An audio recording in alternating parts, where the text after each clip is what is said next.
What's up, Weirdos? It's Thursday. Woo. I am Sarah, and as always, I'm joined by... I'm Christopher. And I'm Mackenzie. And this podcast is for Weirdos.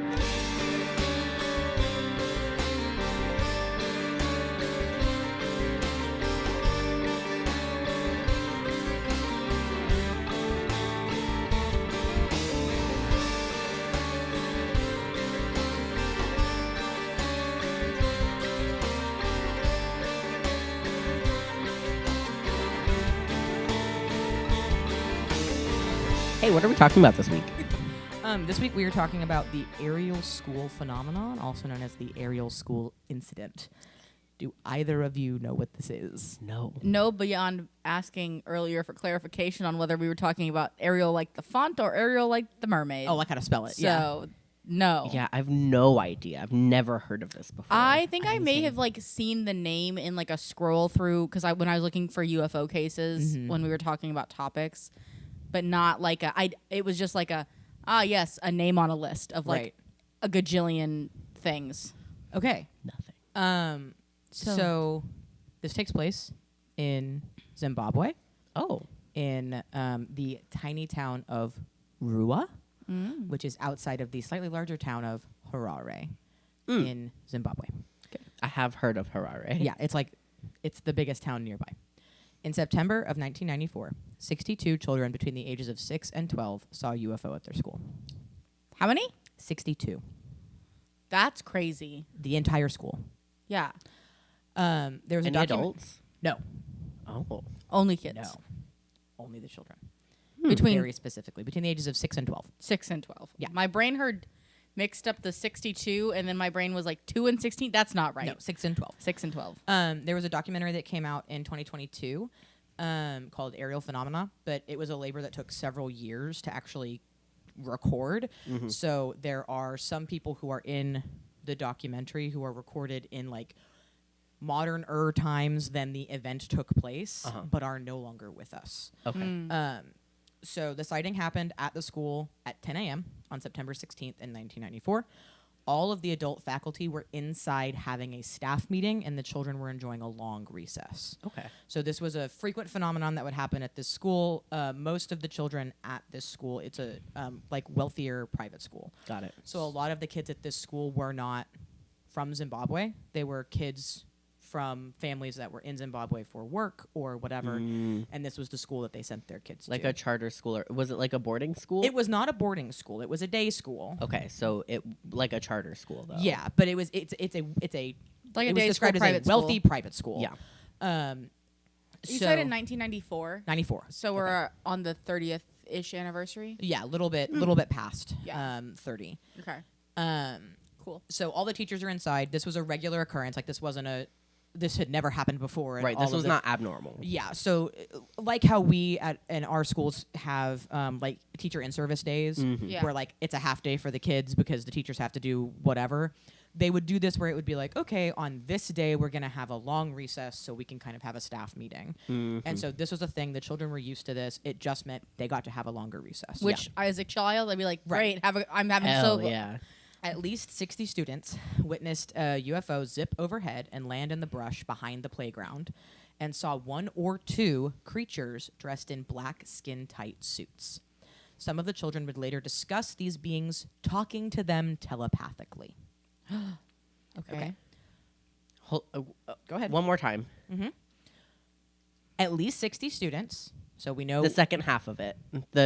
Discussing that sentence. Discussing telepathically. Some of the children would later discuss these beings talking to them telepathically. Got it. Understood. But not every student was talked to. No. Okay, because I was unsure if after the fact they were talking to each other telepathically, that they were talking to the alien, The or creatures the spoke to creatures- them telepathically, but they didn't talk about that until like a while after afterwards. the Okay, incident. understood. Got it. You'll understand why when we get there. Yeah. These notes are a little bit disorganized because most of my information comes from this documentary, and because there's not a ton of information about this topic out there because it happened in Zimbabwe, it happened in the 90s, and because it happened to kids, a lot of people are like they made it up. Yeah. And so there's not a ton of information about it. Yeah. I heard about it originally on the Sinisterhood podcast, and I was like, I was like, they had such a good episode. Where the fuck did they get all their information from? Most of it, I think, was also from this documentary, which I purchased on Amazon because I was like, I need to watch it, and I couldn't find it anywhere. So I was like, I'll buy it. It's $10. I'll give money to the guy who made it.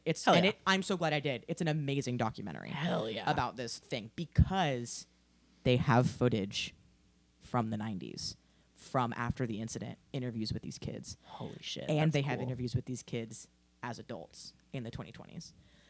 So, fuck yeah. The first several things I'm going to be telling you are going to be quotes from these kids as adults. I color-coded my notes so that way I would remember when these, if it was present, like modern time or during the incident. So the first, I'm going to have a bunch of like, this kid, grade, here's what they said. This kid, grade, here's what they said. But these are as adults. Okay. So Nathaniel Coxell was in 7th grade when this happened. So he was one of the older kids on the playground. There was a big group of kids all sort of gathered right at the bottom of the playing field, pointing and making a noise and shouting and screaming. And I went up to sort of see what was going on, try to, calm everybody down. And my initial thought was somebody had hurt themselves or something. So I look over and sort of thought I could see something unusual going on in the bushes as well. And I was like, yeah, there is. There's got to be something. It looks like there's something there. And the realization that there was something moving and it appeared to be coming toward us as well, that I felt scared at that point. So this is like one of the older boys on the playground as well. Yeah. So the way that this playground is set up is it's like in the 90s, because the school has changed, and they do go back to the school in the 2020s in the documentary. Great. Or the late 2010s. I'm not actually sure when they went back to the school. Sometime in the 2000s. Yeah, sometime in the recently. In the last 10 years. Yeah, they went back to the school.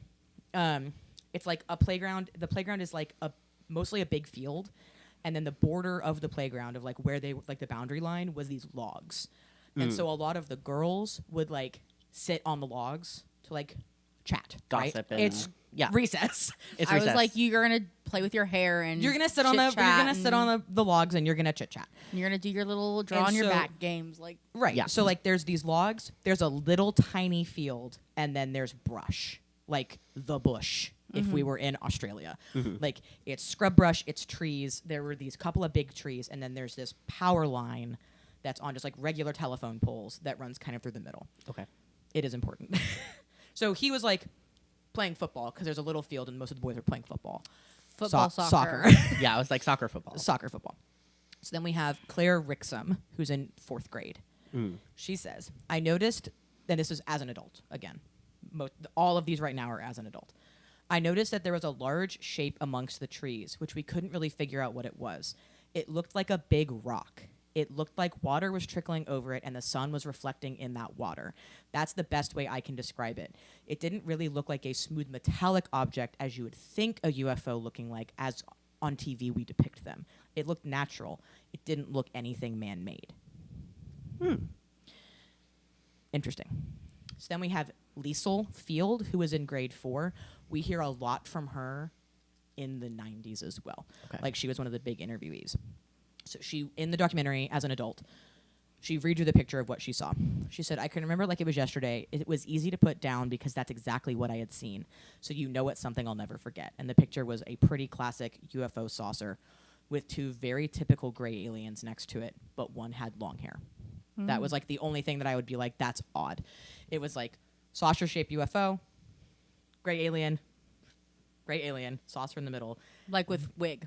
This gray alien has like long hair wig. Pleakley. Like, Pleakley. Yeah, literally it's Pleakley. And then she said, "I remember seeing 2 flashing lights, and I saw like a big silver, like a saucer kind of thing that was hovering. Then it landed or hovered on a stone. And I saw 2 figures come out, really black, but their face, you could actually see not much of their face, but it was really, really white in color." So that's why a lot of them start to think that like they were wearing a black outfit and they were like gray aliens. Because they were all describing them as like black, but their faces were really white. Robert Medcalf was in grade 2. So he's a little guy when this happened. He said, "In 94, I was in grade 2 at the time at Ariel. My teacher was Mrs. Cheapo. I love that he included that. Fuck yeah. What I can remember was we were playing around in the playground area. It was one of those rare occasions when the teachers were having a staff meeting, so it was quite a long break. We were happy to have those because there was more playtime. And there was like a flash of light, and it was bright silver and everything. It shot past us. I suddenly realized that it's not quite normal. I didn't actually know about UFOs and aliens at the time, so I thought he was just a strange person. Talking about the creature. being. And they were specifically, he described the eyes as almost like rugby balls or American footballs. Yeah. Huge eyes on the side of the face. Yeah, you so know, big almond shape. like that guy. Or like Ralph behind me. Then we have Luke Nell, grade 7. At the time, I remember it well. We were on the playing field playing football, and a friend of mine, Vimbai, said, "Hey, Luke, do you see that in the sky? What is that? What is that?" So I was looking up and I saw it, and it was, for want of a better word, a UFO. I wasn't sure what it was, but it was a silver object that was in the sky, and we were both looking at it, and I only saw it for possibly a few seconds. It seemed to move off a bit, and then suddenly it vanished. And we're both sort of standing there looking up and saying, "Geez, what was that?" But didn't put too much thought to it and went straight back to playing our football match. A few minutes later, there's a whole sort of commotion going on, and there's a bunch of kids down at the bottom of the playground shouting about something in the trees. So they see it in the sky, and then the kids at the bottom of the playground start yelling. Salma Siddiq, who we don't hear anything from as a youth, kid. but she has a lot to say as an adult. Got it. She was in 6th grade, and she's one of the girls who was sitting on the logs. We were sitting on one of the logs that we always sat on eating our lunch, and I noticed that people were pointing at this thing or something in the bush. And I got up to see what was going on because one person actually started crying. And, like I said, we were the older kids on the playground. We all, people in my year, just were kind of concerned about what was going on with everyone. And then she was talking about... I kind of had to take their quotes from throughout the documentary and just stick them all together. Talking about the aliens. Yeah. She said the skin pigmentation was very, I don't know how I can, pale doesn't even, it looked like plastic. It looked like someone who had had too much Botox. Now when I think about it, I'm like, that's exactly what. At the time, I didn't have a color or a word for it, but that's exactly what it looked like.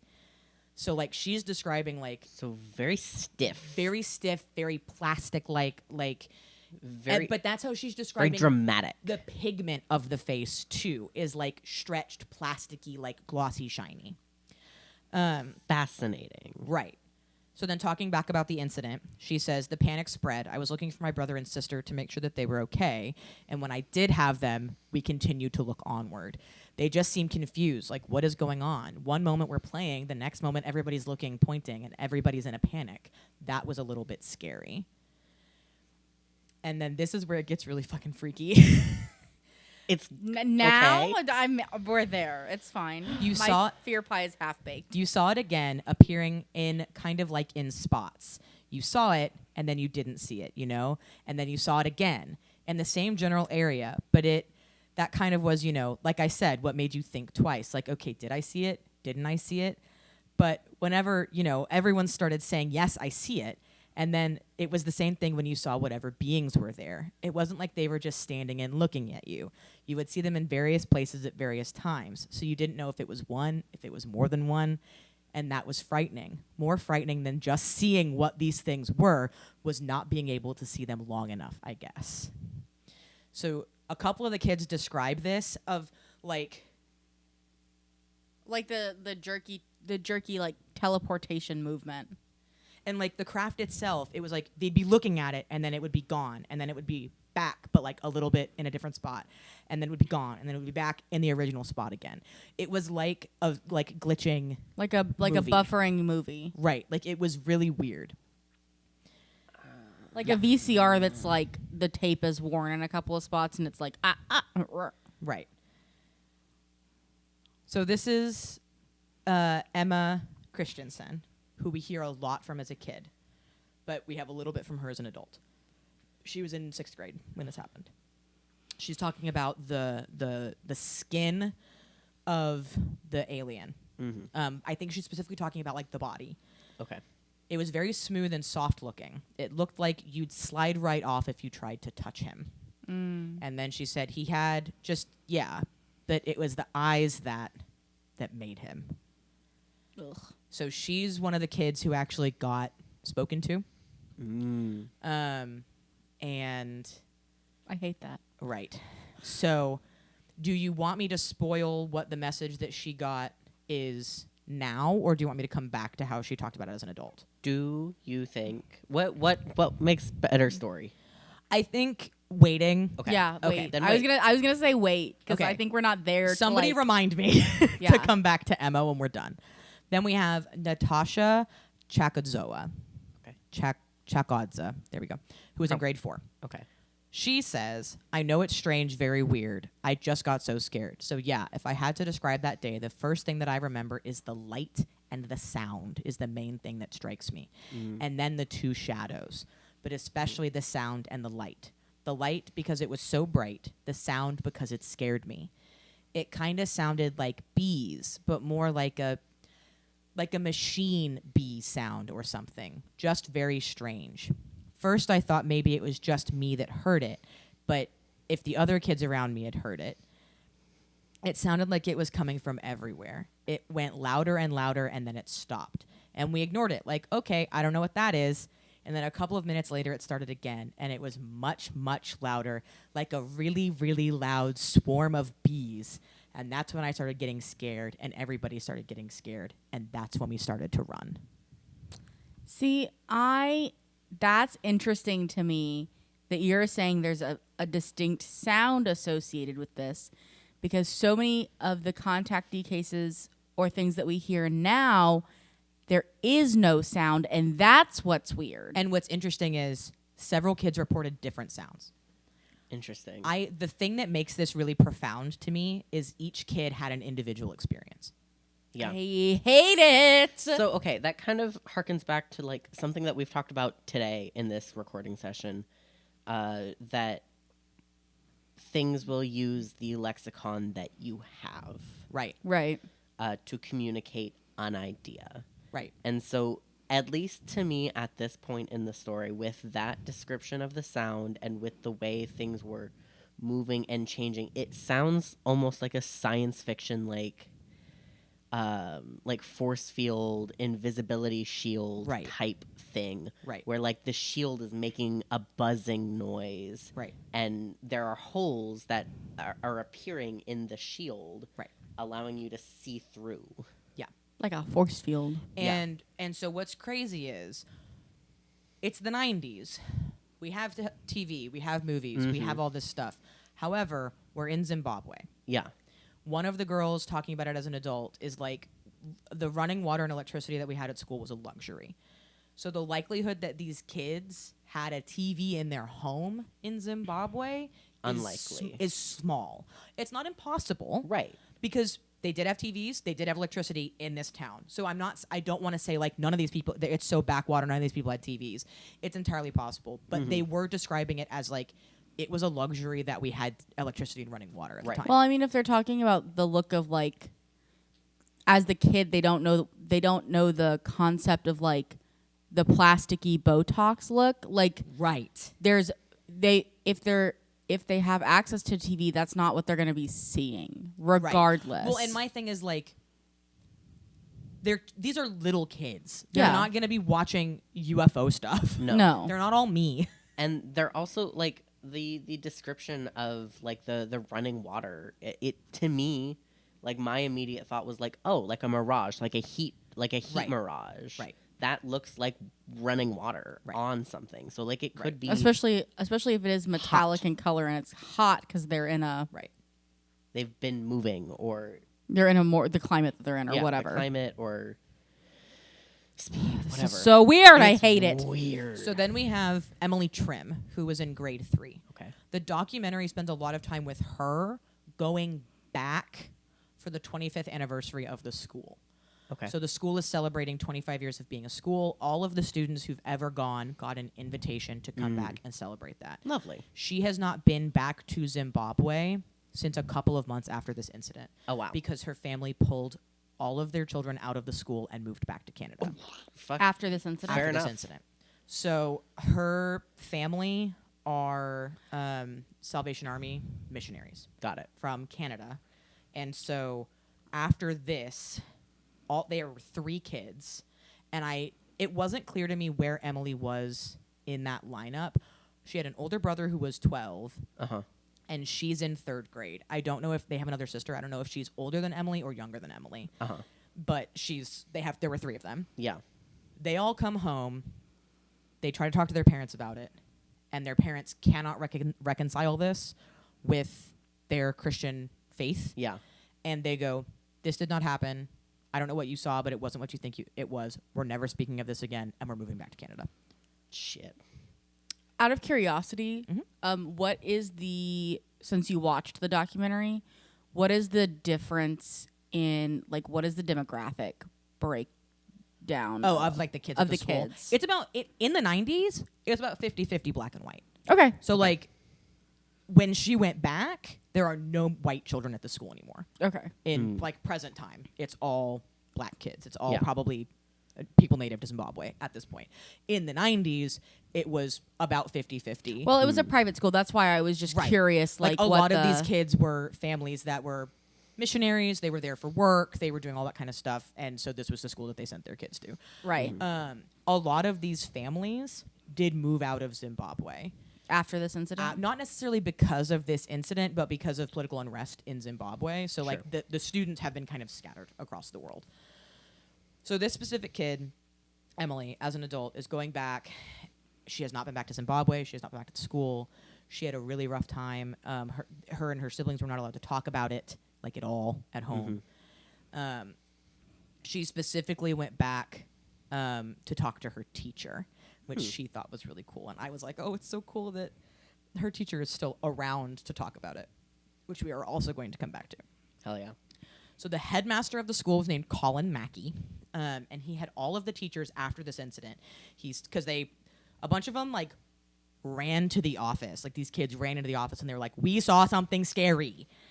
Help. And so the headmaster was like, okay, gather your kids all back to their rooms, to your classrooms, have them draw what they saw. Do not let them talk to each other. Yeah. Don't let them look at each other's. Have them draw what they saw. Collect the pictures, bring them all to the office. Yep. What a smart guy. Intelligent. That's such a good move. Right.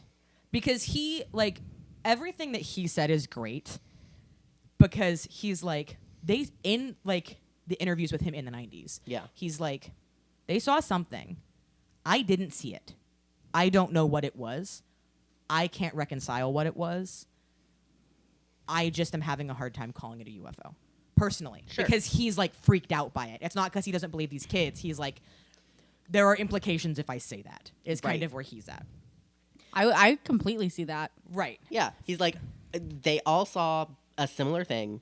They I were not did not technically see it. being supervised. Right. Like, So, for the most part, the adults did not believe these kids. that tracks. But news spread in town Yeah, because kids because talk in the and parents weeks talk. leading up to this, there were a fuck ton of UFO sightings in the country of Zimbabwe. Oh. Pilots saw UFOs in Zimbabwe in the weeks leading up to this. There were meteor showers of meteors that are going straight across the horizon because that was how the news was reporting them to not scare people. So, How Shit's odd. I weird. wonder if they were having like a flap. yeah. So news quickly reached this guy, Tim Leach, who was the BBC correspondent for Zimbabwe. And so he came to the school on the 19th. So the incident happened on Friday. Uh-huh. Saturday, Sunday, he's there on Monday Got it. to interview these kids and the staff. So the documentary only had one interview that he did with these kids, and he was talking to one boy and two girls. So he's talking to the boy, and this is in 1994, September 19th, 3 days after the incident. Yeah. Well, it was just glinting in the trees, and this, like, there was a man, and he walked towards us, and then he walked back again. What did he look like? His face was like this. The kid traces, like, a pointed oval shape on his own. That guy. He draws, like, an alien face on his face. And he said, And his eyes were down here. He points at his cheeks. You don't think it was someone in fancy dress doing a prank or something? No. How tall about? About there. The boy puts his hand just above his own height, and he's like 10. So like 3 Kid and a half, size. 4 feet. Kid size. So then he's talking to one of the girls. And the girl says it was sitting on the spaceship. And he says, how do you know it was a spaceship? Wasn't it a helicopter or something like that? And she says, no. Confidently. Talking back to the boy. Well, it looked like it was like a disc, like round. And whereabouts was it? Said Tim. And he turns around and he points and he said, it was in the trees. It was in the trees over there between the big poles. And did you girls see it as well? Both of them. Yes. So this boy is saying that it's between 2 of these like power poles in this field behind the thing. So he talked to the kids and realized that he was out of his depth. So he's trying to find some help. So this is Tim Leach being interviewed for the documentary later. And he says, all the other journalists in Harare were not taking this seriously. But I took it seriously because the story got bigger and bigger and bigger and bigger. And I needed to know what was going on. Who do I talk to? Then I spoke to some contacts, and they put me in touch with Cynthia Hind, the person for UFOs in Zimbabwe. So Cynthia shows up on the scene on the 20th. She interviewed the children from a MUFON perspective because she worked with MUFON. Move on. And she brought Gunter Hoffer with her to help investigate the alleged landing site. He was like a tech guy. He was her he had the like physical shit to do the investigation. He made a Geiger counter. That's crazy. And he brought it with him to investigate to see if they could find any physical evidence that a craft had landed. And when asked about his own skepticism, again in 1994, Gunter responded, well, I would like to see some evidence, but from what I have seen from some of the children, I do believe that something happened. So he's like, I don't have any physical evidence, but these kids are freaked out. So then these are some things from her interviews with the kids. So she brought them in groups, which a lot of people are like, oh, well, their stories are contaminated. And it's like, she's also doing her due diligence of not interviewing a child one-on-one. Right. So she would bring in like, oh, these are the grade 7 boys. And then she would talk to the grade 7 girls. But she wasn't letting them talk together. She would interview one kid and then interview the next kid and then interview the next kid. So first little boy, I'm Daniel Mandy, and I saw this silver thing amongst this clump of trees with this one thing sitting on the side and another thing sort of like running up and down on the top. Oh. That's all we get from Daniel Mandy. That's weird. This is from Nathaniel Coxell, Who talked earlier. who we heard from as an adult. So he said it had a long top, and then it was sort of flat like that along the sides. And he kind of does like this. And she says, what was around the sides? And he says, just sort of like a platform coming down the side. Platform? Did you see anything else? Yes, we saw a black man running around. Just, and she says, a little man or what? And he said, from where we looked, he was about this small. But we were quite a way away, so he was about our size. And he's what? You said He's like a 7th grade, grader, so he's 12. Yeah. So he sees it, and he's like, oh, from where we were standing, it looked like it was like this big. So but because we were perspective far was- away, it was probably about our size. Yeah. Yeah. Then we have an interview with a girl in grade 7. I don't have her name. And Cynthia says, what did you see? And she says, I saw something silver on the ground amongst the trees and a person in black. And that's all I saw. You saw a person alongside the silver thing? Yes. Have you heard about UFOs before this? No. You don't know anything about it. So this was something quite new to you? Yes. Were you afraid? Yes. Take of that what you will. Yep. So then she was being interviewed also in 94, Cynthia Hind. And she said, as an investigator, I've learned that if they all tell exactly the same story, then there's corroboration. They've got together and they're doing it. But if they tell a similar story but from different viewpoints, to me, that's the truth. Yeah. So the fact that they all have, there's a silver thing, there's at least one little guy running around. He's in black, but every other detail is like fucking different. they all saw the same fucking thing. Yeah, but they're all little guys. Right. Yeah. And they You're all talking to experienced children, the yeah. same thing. Yeah, But they aren't telling word for word the same story. exactly. So it's not a fake thing.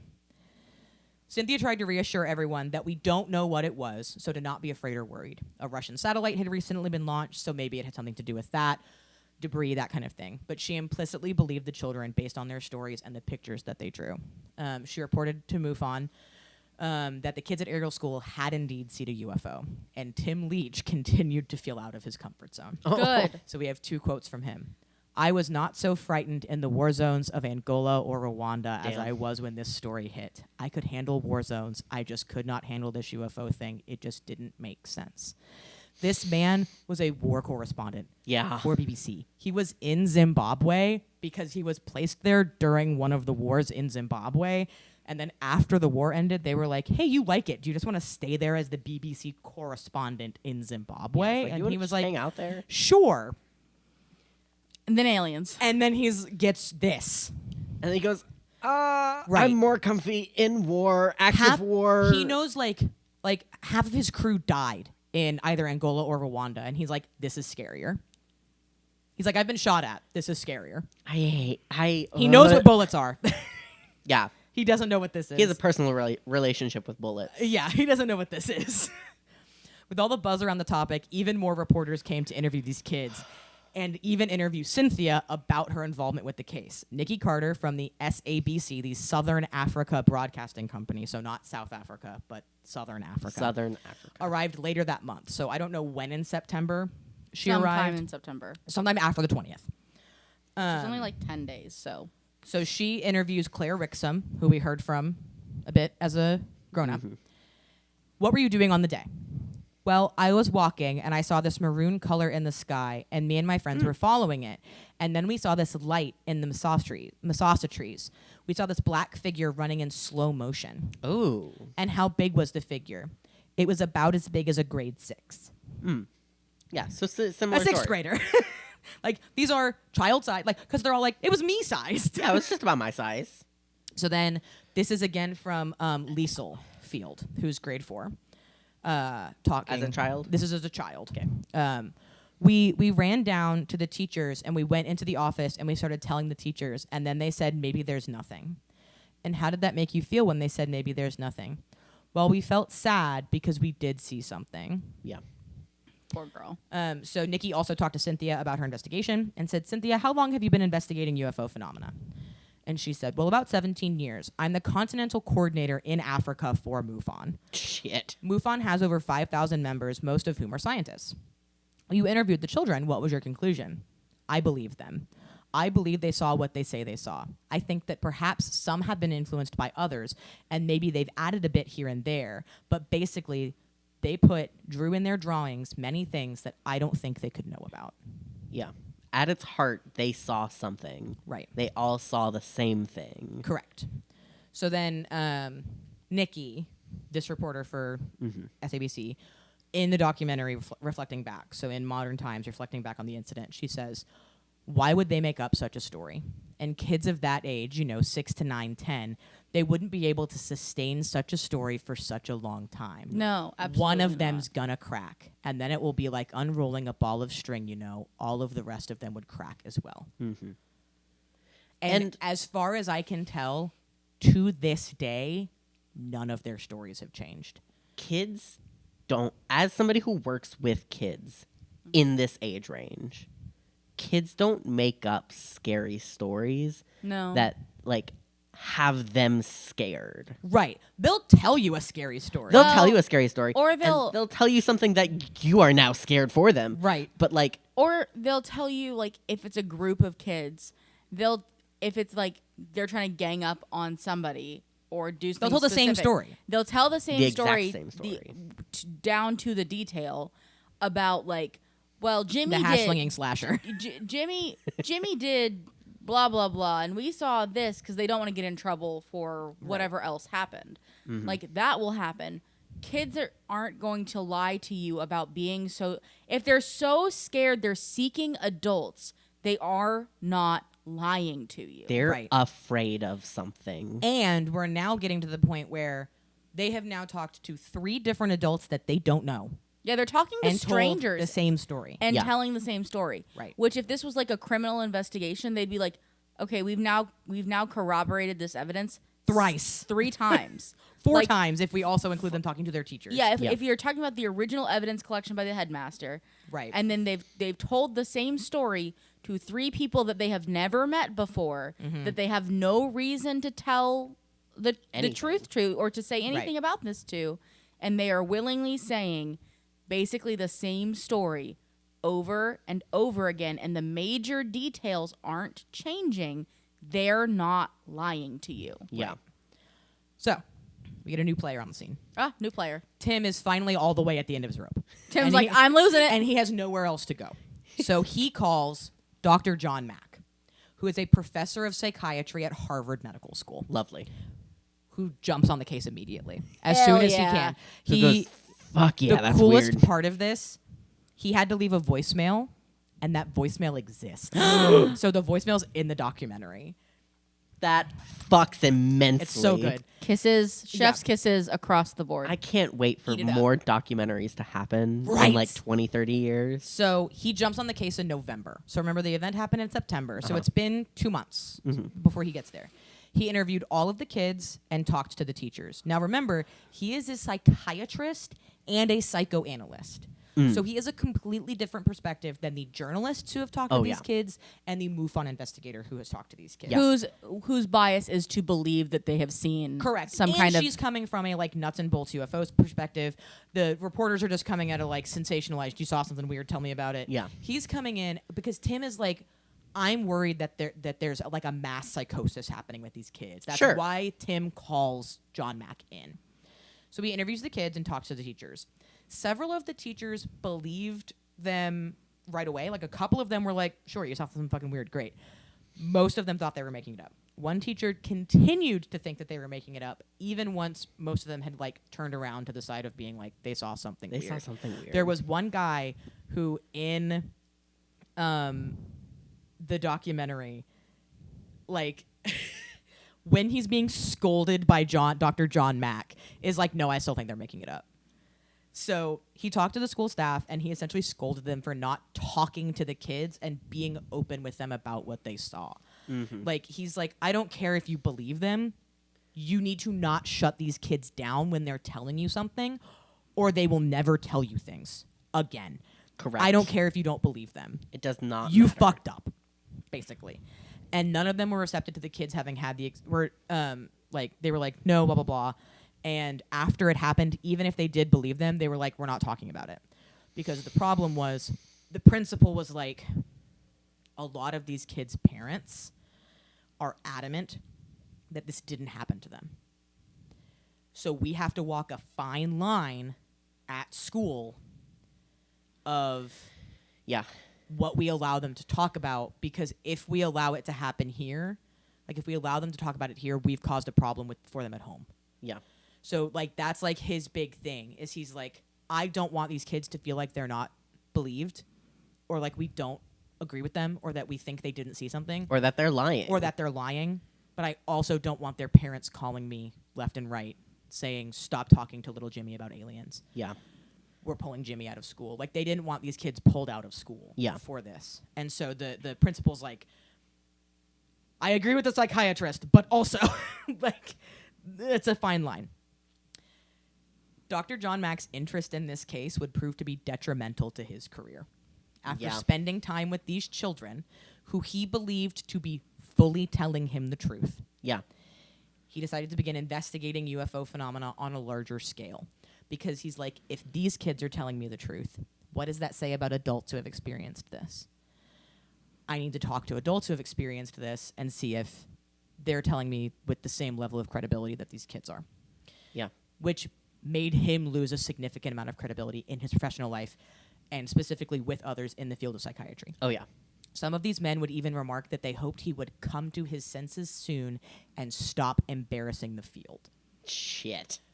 There was even an investigation into his work at the behest of the dean of the Harvard School of Medicine, Yeah, I to fucking make believe sure it. that he wasn't throwing the name around falsely. Thankfully, In August of 95, the university officially apologized and made a statement that Dr. Mack had the right to continue his work.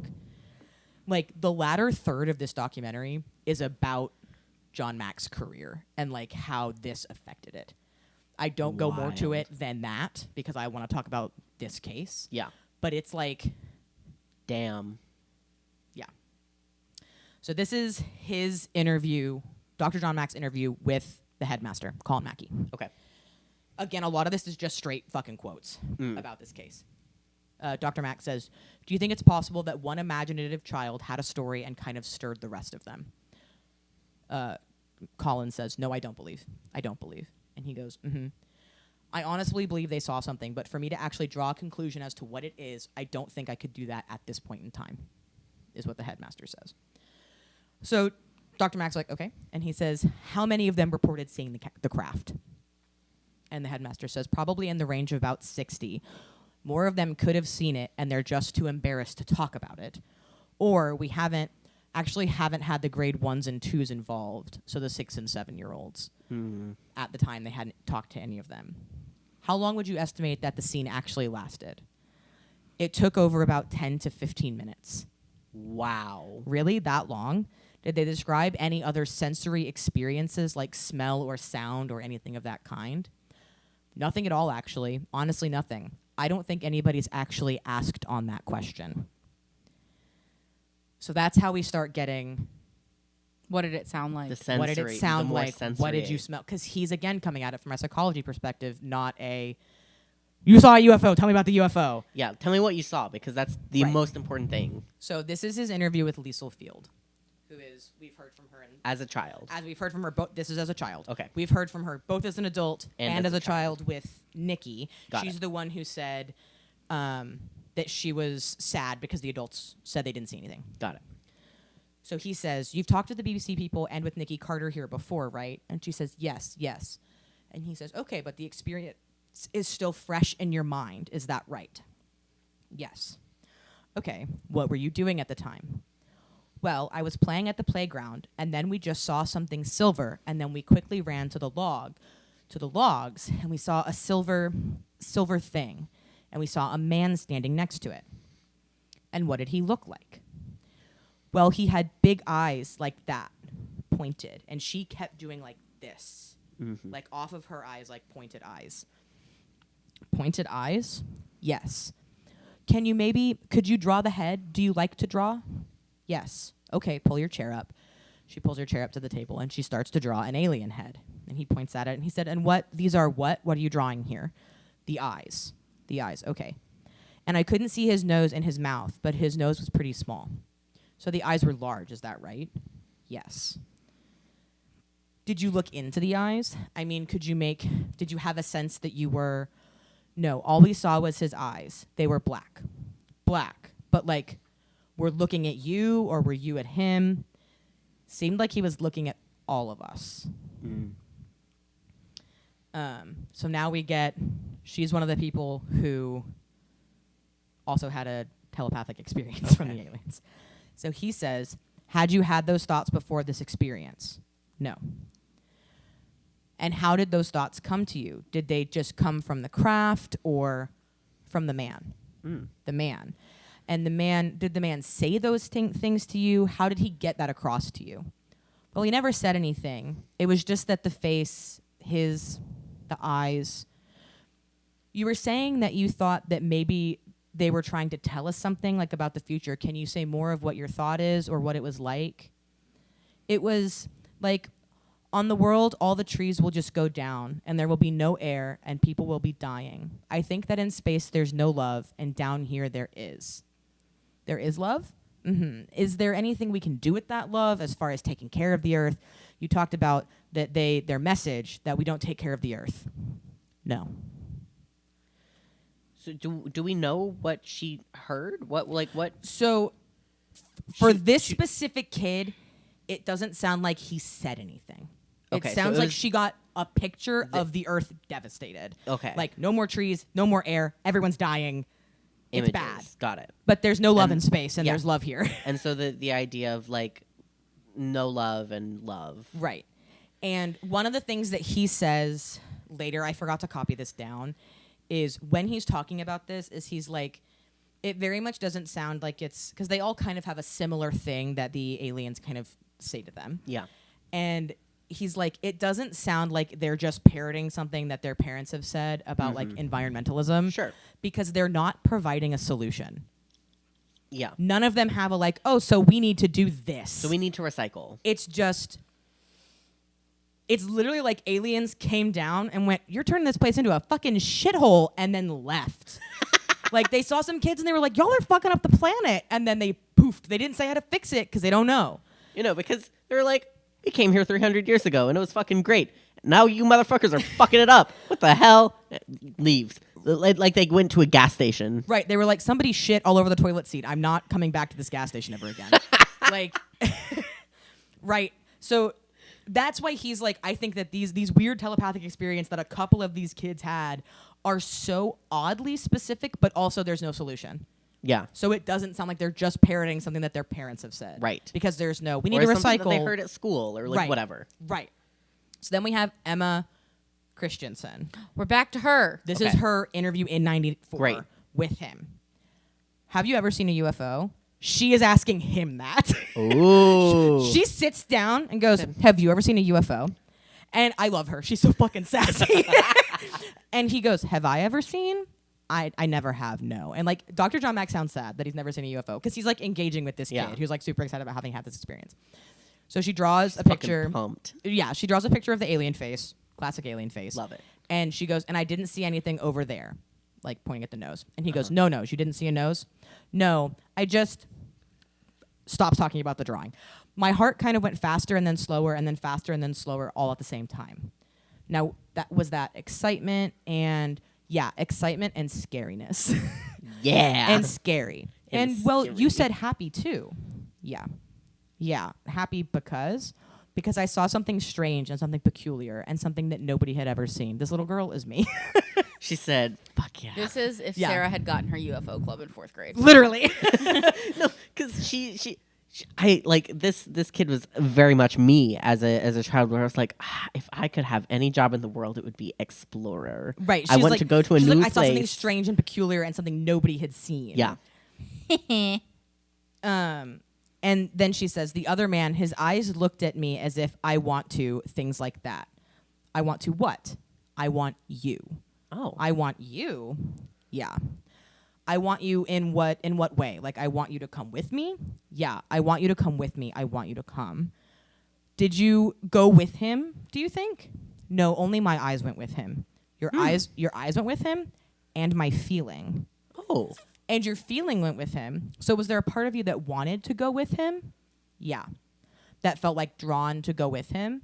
Yeah. Okay, How old and was can he? you Was she? How old? 4th grade, so like 9. Okay.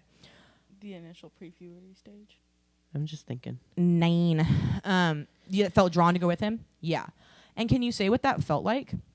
Again, scary and a little excited and like I shouldn't go.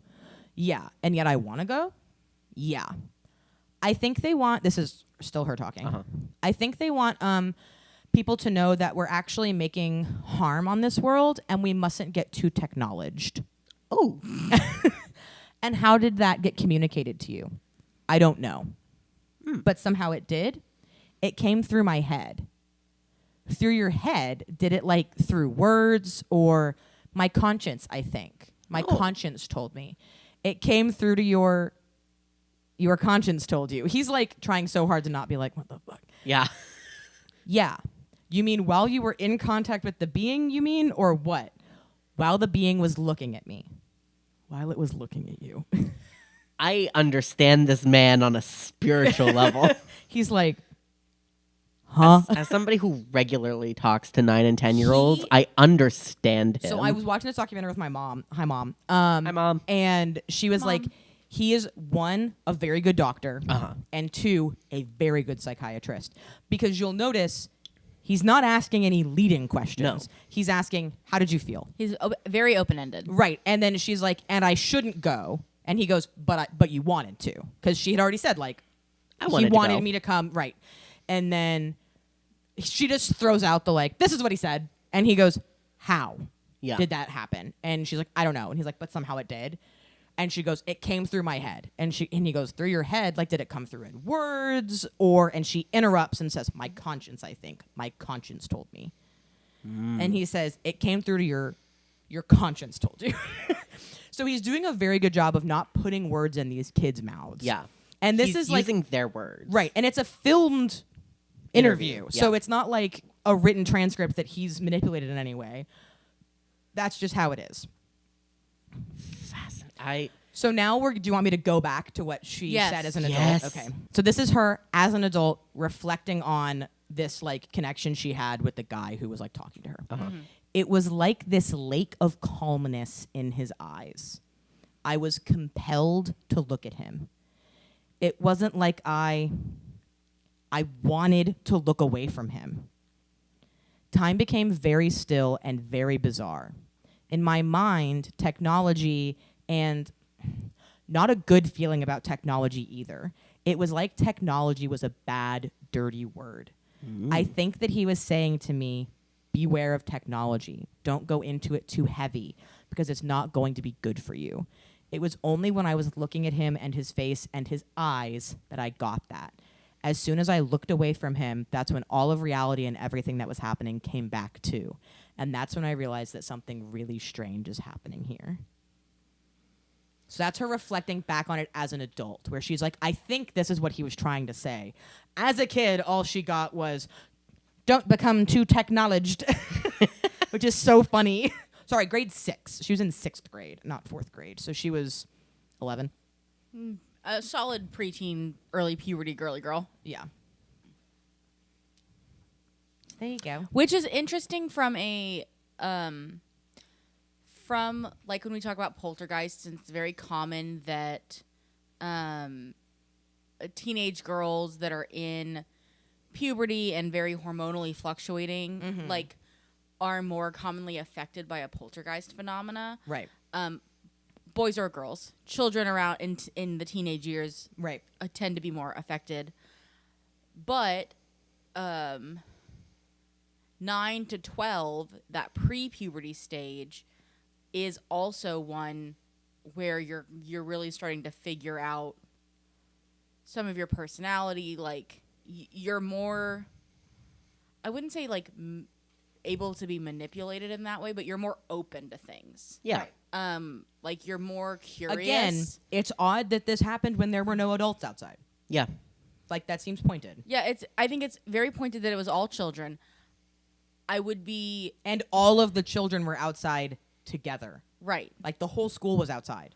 I Yeah. would just be interested, as we continue to go through this, like, what ages the children were, like, what grades, if they were all in, like, a similar grade, you know. Oh, that get spoken to? Get spoken to. So it was... At least one grade 6 girl. Let me double check what grade Liesel was in.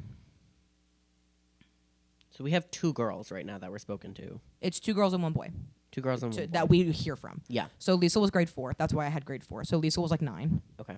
Like Okay, 8 or 9, depending on when her birthday is. So an 8-9-year-old, Yeah. a 10-11-year-old, Yeah. or an 11-12-year-old, depending on what you're looking at in 6th grade. And then we have a boy who I have no idea what grade he was in. Okay. Okay. So then then... it's just interesting, like, Right. who we know of, the fact that 2 of them are girls, kind of in this pre-puberty, preteen Right. stage. Well, the school only goes to 7th grade. Yeah. Right. So there is no teenager at this school. Yeah. Right. But I'm just the saying statistical, like, where they're makeup sitting of- is just an Right. interesting, like, it's from what I know about that age range, it's just an interesting, like, concept. Yeah. So now we have an interview with a girl named Haley, who seems on the younger side. Got it. So I think she might be like a 3rd grader. Mm. And so he says, Haley, something scared you. Is that right? Yes. What scared you? The noise. What noise? The noise that we heard in the air. You heard a noise in the air? Yes. What was it like? Like a roar or a buzz or a hum? What kind of noise? It was like someone blowing a flute. So we have a swarm of bees Yeah. and then blowing in a flute. And that scared you? Yes. And what did you do when you were afraid? I ran away from it. We told the teacher, but she said just to forget about it. And what made you scream? I was just getting very scared. What were you scared would happen? Don't be afraid to say, even if you think it's not sensible, just tell me what you were afraid might happen. Because he asked that question, and then she, like, just kind of stares. Like, this girl is on the verge of tears for the duration of this interview. Like, she was... This is 2 months, at least 2 months This after. is 2 months later. And she's still like full and trauma. she's fully scared. Like, gonna like- cry about yeah. it. like full and trauma. he says, what were you scared would happen? And she's just like watery eyes, doesn't say anything. And Yeah, he she's goes, like, I'm not fucking don't be telling you." afraid. Don't be afraid to say, even if you think it's not sensible, just tell me what you were afraid might happen. I thought the aliens would attack me. Would attack you and do what? Hurt you? Yes. How would they do that? I don't know. I wonder if it would be like a similar tone to the loop, but like a higher pitch. Maybe. She just said it was like somebody blowing a flute. Right, so it but could it- be anything. But like if we're Right. talking about you're equating things that you're hearing in that kind of regard to like what you know. If a flute is what she knows, Right. but it's more of like maybe like a theremin or like something that's a higher, right. a more Or like the like of like something flying past Yeah, the her. whooshing. Yeah. The whooshing sound. I mean, or that whatever. could- Sorry for whistling directly into my microphone. that's like a I think it's definitely We need to stop making that noise. Oh, right, we do. Just kidding. We need to not whistle in this house. it's just interesting that like For reasons spoken about in the Paranormal Ranger book. like why did you do that? Sorry. I think it's just interesting. I think it's just between the bees and then this other more high pitched, either flute tone or whatever you want to call that noise that she's emulating, like trying to come up with a Right. word, a description for. Right. And especially it's interesting that they're hearing it when they're hearing it differently. That means they're probably only hearing it inside their own head. Or they're hearing the same noise and they just have completely different ways of describing what the sound is. Because if you think of like what a swarm of bees sounds like, that's a hum, not a buzz.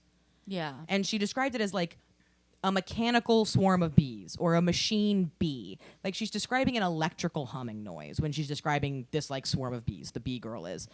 And the blowing of a flute, a high electrical hum has a flute melodic tone. pitch to it. Yeah. Yeah.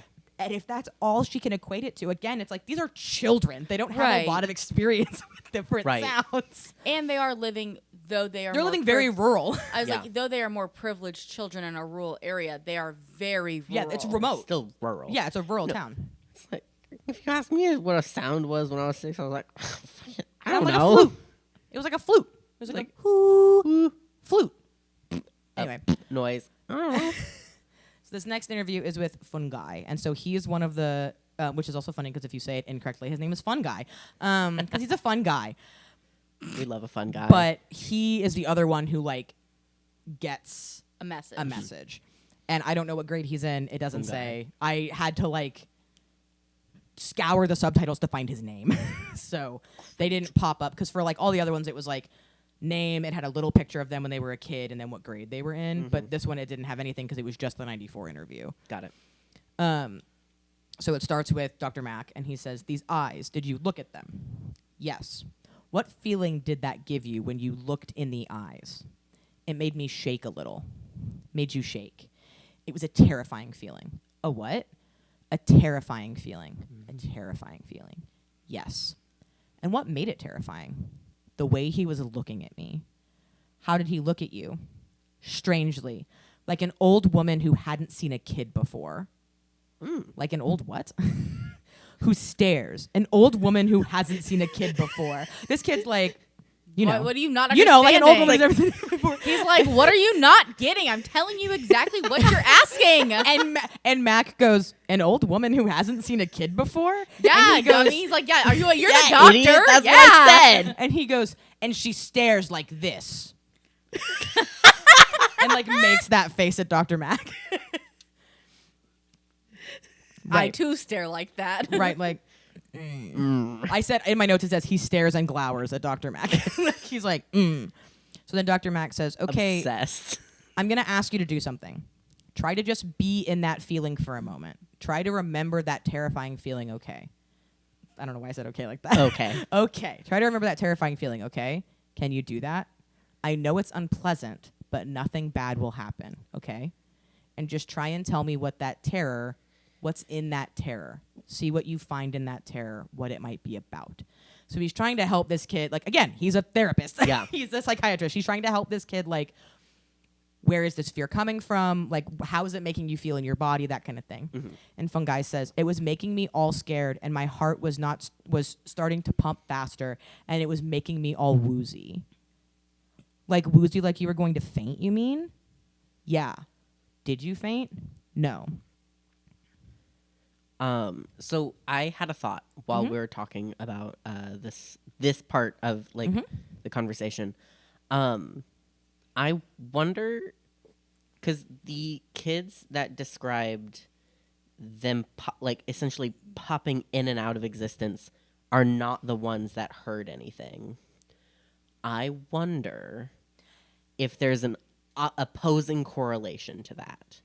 The ones that saw them popping in and out were seeing ones that were looking at specific kids. Potentially. I also think that it's interesting that Emma described it as like time stopped. Yeah. When she was having this experience. And Liesel Liesel described it as like she saw something in her head. Yeah. Not like that. So same kind of thing of like, oh, for that kid, time stopped. And it's like that one is like for a second talking to this kid and then it's like, boop, coming over here. Yeah. Yeah. So now we get to his Fungi's further experience. Lovely. And I was looking at him, right? And then he was looking at me back. How could I just keep on looking at him? So I stopped and I looked sideways so he wouldn't keep making me feel faint. Ugh. But you kept looking? Why did you keep looking? I don't know. Something just attracted me to look at him. Fungi, what do you imagine is his reason for visiting Earth? I think it's about something that's going to happen. Something that's going to happen? Like what? It's pollution or something. Pollution, and how did he get that idea of pollution across to you? The way that he's staring. The way he was staring? Yes. Somehow there was a message about pollution from the way he was staring? Yes. He's like, brother, I don't know how to be more clear. Again, like they don't have a solution. They don't know how they get it. They just go, he was real mad about how dirty the water is. Yeah. It's like he was just fucking mad, dude. I don't know. He told me the word pollution, and I don't even know what that means. Like, if I it was like a grandma. Guessing, basing it based on looking at Fungi, he was probably like 9 or 10. Like, just looking at him. He was not one of the older boys, because he wasn't big enough. Like, he was a littler kid. So, yeah. Now I have to go back to my notes about Liesel? Emily. Oh, Emily. No. So, she went back to talk. Oh, she's the one that goes back to the school back for the to anniversary. School. Okay. So she was at the school and was trying to find her drawing. Because since she got, the school kept them. Oh. So since she got taken out of, most of the kids got theirs back. Yeah. After like everything was done. She got taken out of the school. Oh, before it happened. Before they got their things back. So she doesn't know, she hasn't seen her drawing since she did it. Oh, because they took them all up. Because they took them. She hasn't seen her drawing since she did it, right? She went back to talk specifically to her teacher who no longer works at the school. Yeah. Because she's a little old lady now. And is like in her house and they're having a great time. And she went back to talk to her teacher who told her about how odd it was for her, the teacher, to see that all of the kids' drawings were almost identical. Like they drew UFO, 1 or 2 little guys. Yeah. And they were all almost exact same UFO. Some of them, it was like, had a starburst around it because it was really bright. Some of them, they'd put the trees in. Some of them, it was just, here's a UFO, here's 2 little guys. That's all I drew. That's it. Everything else, you know what's back there. It's right. And the teacher, her name is Mrs. Huacha. She said that she had to believe them after seeing those drawings. She was like, there's no way I couldn't. Mm-hmm. She, Mrs. Huacha, held on to the drawings. But something happened to them in between the time of the event and the recording of the interviews, and she has no idea what happened to them. Like they just poofed? Gone. She doesn't know where they went, doesn't know what happened. But there were copies of all the things at the good. school. Oh, thank God. So Emily gets to see her drawing.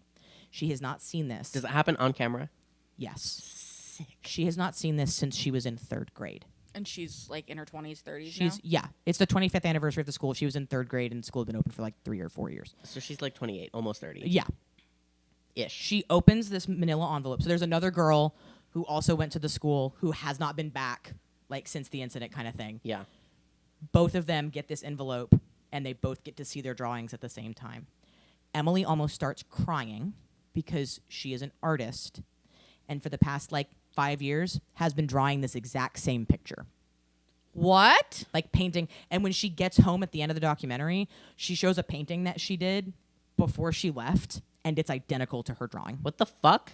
So it's like So she has not seen this drawing for 20-something since years. she did Since it. Like it's 25 close encounters of the third kind of shit.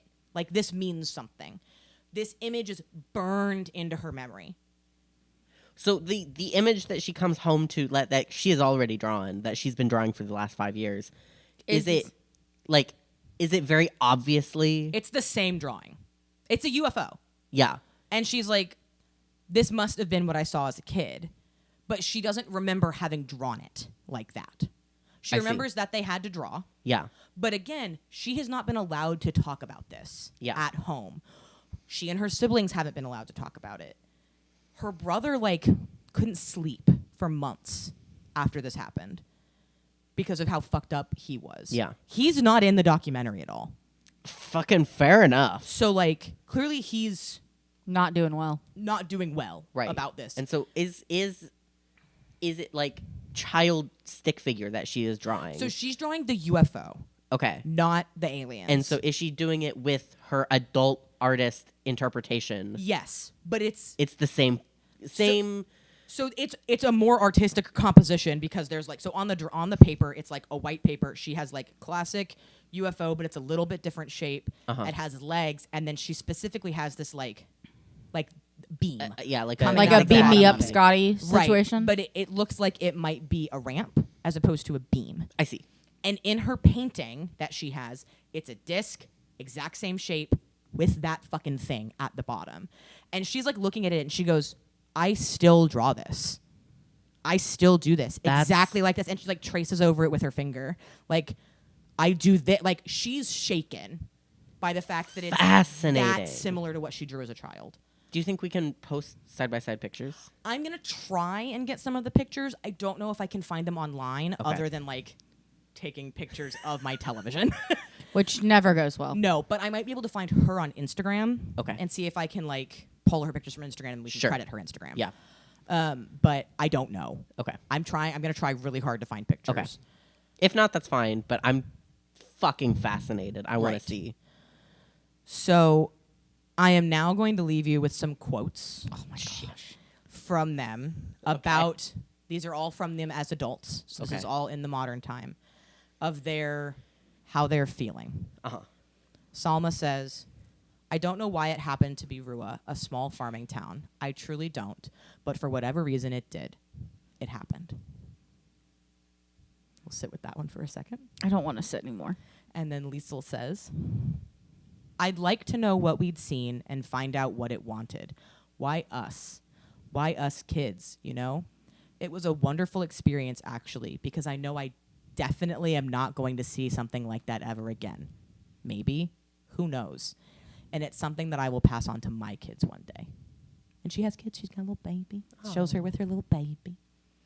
So then Gunter, the guy from earlier, who's the tech guy. The MUFON tech. The MUFON tech. Uh-huh. This is him talking about Did he get any everything. evidence? He's in his like 50s or 60s now, yeah? He was like in his 20s. Okay, so he's in his like 40s. Yeah. late 40s, early 50s Yeah. maybe now. Yeah. So, like, he was a young guy. Yeah. He said, this is, like, really kind of profound. He says, they might just be here as observers. We're just an interesting part of the local community, like we go to a safari in Africa or see this other creature that is unique to that world. For some people, it is scary, very scary, because it kind of makes them feel humanity is not in complete control of our destinies. And we think we are the dominant species on the planet, but maybe maybe we are the dominant species on the planet, but maybe not the dominant species in this corner of the universe. Robert, who we talked to earlier, who was, I think, like grade 2 at the time. Sure. He says, I think it's certainly open-minded. I think it's a bit arrogant to say that we're the only life in the galaxy or the universe. I think it's good to speak about it. If there was one experience I would like to relive, it would be that experience. I don't really say, I swear, man, it was there. The sort of thing you know, that sort of thing you know. Like, you don't have to believe me. I'm sure a lot of people who've seen it barely believe it themselves. Emma, our girl. I don't think that the answer is out there. I don't think I'm going to find an answer from Googling it or from talking to others about it.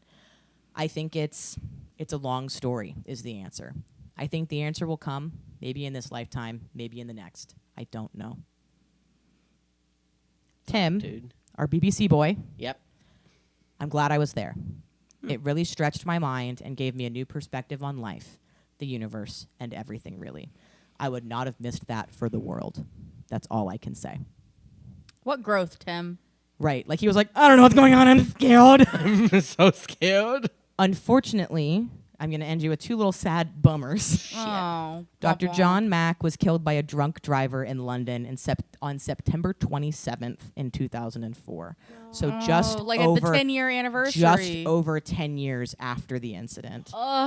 And Tim Leach unfortunately passed away in 2011 after a battle with an illness. Oh. So they were both not young men Right. when they passed, but it's Sad tragic that John was hit by a drunk driver. Yeah.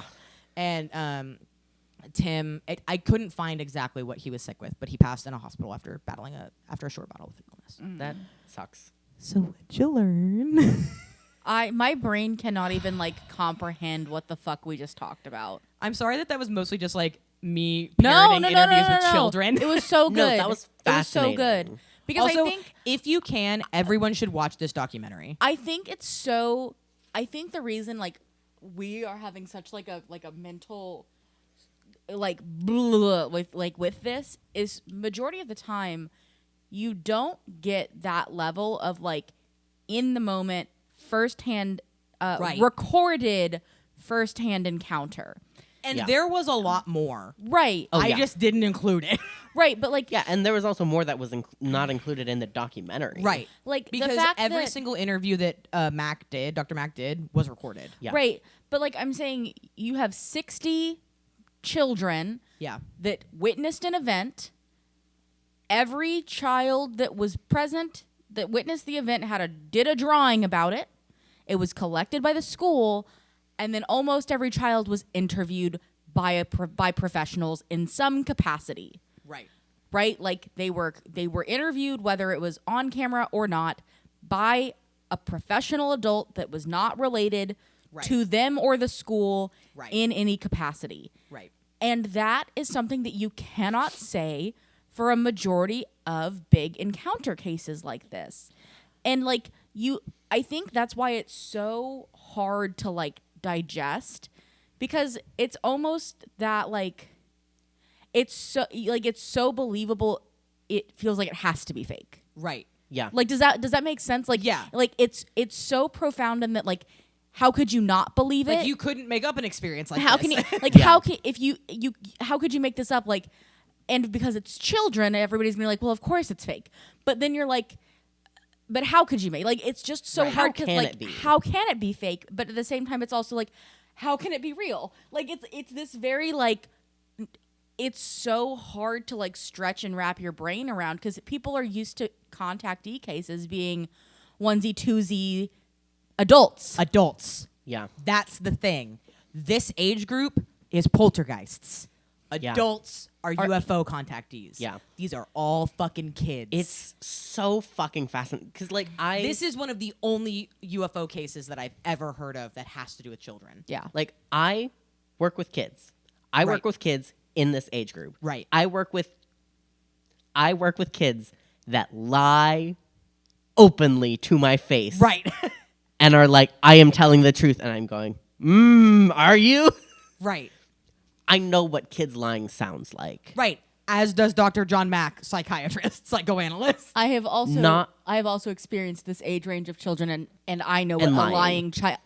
lying child sounds like. Right. I was also a 9-year-old that lied. Like I know what it's like to pull that kind of shit. Like And make up stories. and Not a single one. especially if you're confidently going to tell a stranger, multiple strangers, that you don't have any reason to lie to, the same story over and over. And Yeah, this because, kind like- of story is not the kind of story that kids tell adults. No. This It's is like a as a playground. lie. This This is is the kind of story that that like kids tell other kids. right that like Emma and Robert would gang up on Liesel and be like, "Oh my God, did you see the UFO? There was a UFO. Did you see it? It was so scary." And then the second Liesel goes, "Teacher," they go, "No, no, no, no, no, no, no, no. We were kidding. We were kidding. We were kidding. We were kidding. It's not real. It's not real." Yeah.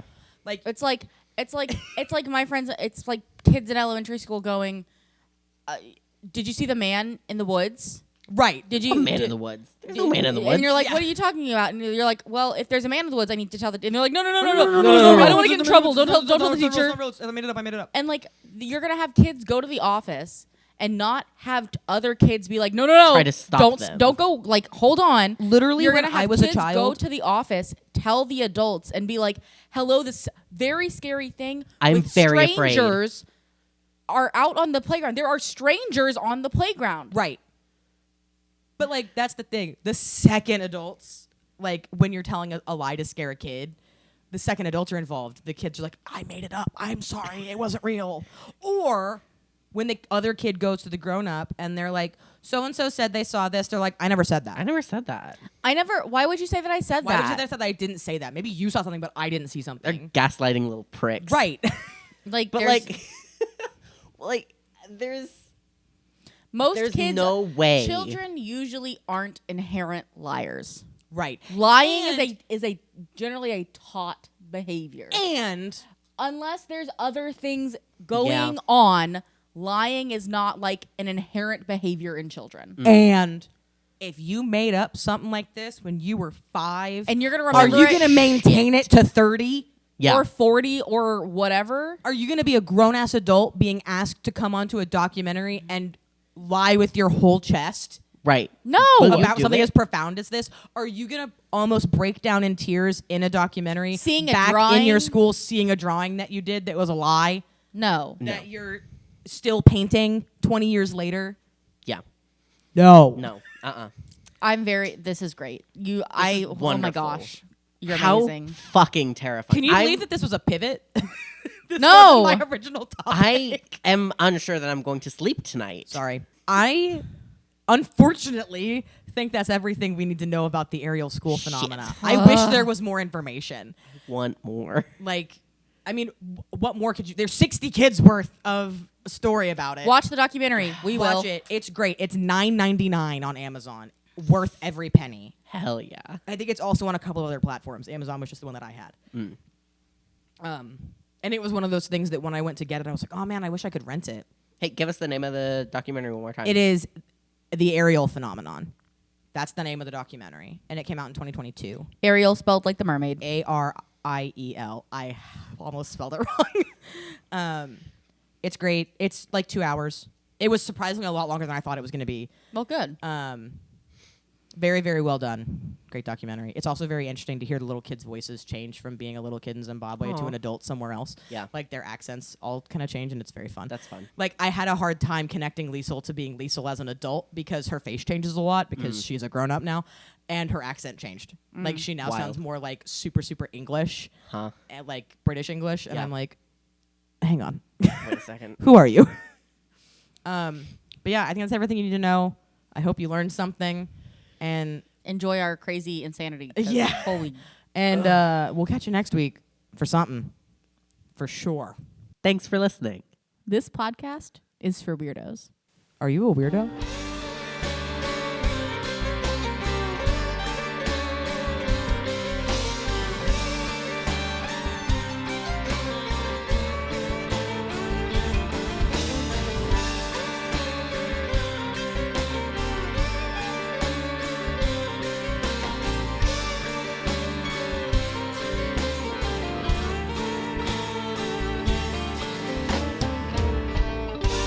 Thursdays are for the phenomena.